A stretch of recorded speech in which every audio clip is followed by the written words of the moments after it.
Assalamualaikum warahmatullahi wabarakatuh.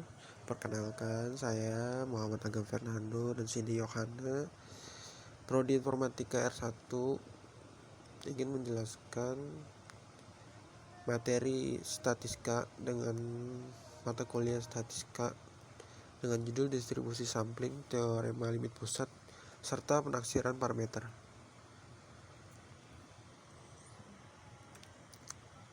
Apa itu distribusi sampling? Distribusi ini adalah distribusi peluang teoritis dari ukuran-ukuran statistik, misalnya adalah rata-rata varian dan proporsi.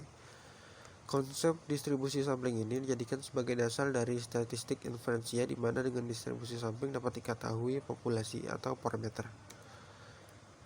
Contoh-contohnya adalah sampel memiliki atribut statistik, populasi memiliki atribut parameter. Masing-masing kombinasi sampel memiliki nilai statistik. Statistik merupakan suatu variabel random yang memiliki distribusi probabilitas, dan statistik stokastik variabel distribusi sampling dan distribusi rata-rata sampel. Berikut contoh distribusi sampling yang tertera di layar atau yang sedang kami bagikan.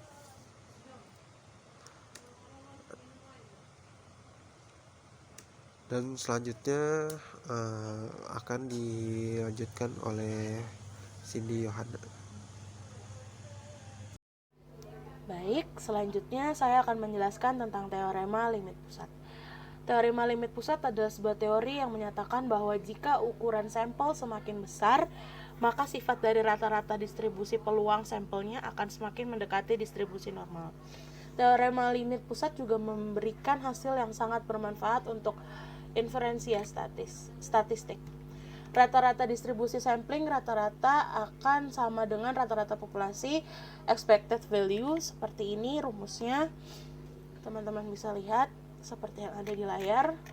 Dan selanjutnya saya akan menjelaskan tentang parameter, di mana parameter adalah estimasi parameter atau penaksiran parameter adalah pendugaan karakteristik populasi atau parameter dengan menggunakan karakteristik sampel atau statistik. Populasi biasanya memiliki ukuran yang sangat banyak, sehingga untuk mengetahuinya, karakteristik melalui sensus sangat sulit dilakukan. Parameter populasi disebut juga dengan nilai sebenar atau true value, dan biasanya dilambangkan dengan lambang theta. Parameter populasi dapat berupa rata-rata populasi, varian populasi, atau proporsi populasi. Seperti yang ada di layar juga, teman-teman bisa melihat lambang-lambangnya untuk lebih mempermudahkan. Statistik sampel disebut juga dengan nilai estimasi atau estimate value, dan dilambangkan dengan theta hat atau estimator theta.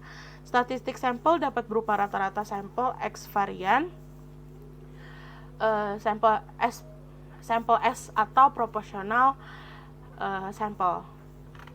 Selanjutnya itu ada point estimation. Point estimation atau estimasi titik.